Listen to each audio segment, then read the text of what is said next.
Дараах хандлагуудыг өөртөө дадуул чадвал чи ямар ч мэргэжлийн ёс зүйн нийтлэг хэм хэмжээг хангах боломжтой болох ба чамтай хэн ч хамтран ажиллахаас татгалзахгүй. 1. Хүнлэг хандлага. Мэргэжлийн үйл ажиллагаанд янз бүрийн хүнтэй харилцах шаардлагатай болдог ба хүнлэг хүн хэнтэй ч хамтран ажиллаж хэнийг ч хүндэтгэн инэрч асран хамгаалж байдаг. 2. Өөдрөг хүн. Мэргэжлийн үйл ажиллагаанд тулгарсан бэрхшээлийг даван туулахын тулд өөдрөг хүн бусдыгаа сэтгэл санаагаар урайлан дууддаг.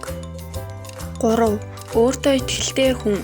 Мэргэжлийн мэдлэг чадвар өндөртэй хүн үйл ажиллагааг хэрхэн хэрэгжүүлж амжилтанд хүрэх арга ухаанаа сайн мэддэг тул өөртөө үргэлж итгэлтэй байдаг.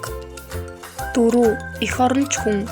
Өөрийн эзэмшсэн мэргэжил мэдлэгээ ямагт эх орныхоо хөгжил дэвшилд зориулдаг. 5. Шударга хүн.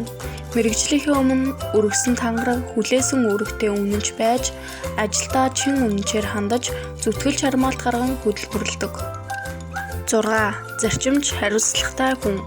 Хамт олон хамтран ажиллахсдынхаа итгэл найдварыг ямагт хадгалж байх ёстой газраа, байх ёстой цагтаа хийх ёстой ажлаа үргэлж чанартай сайн хийж гүйцэтгэж байдаг.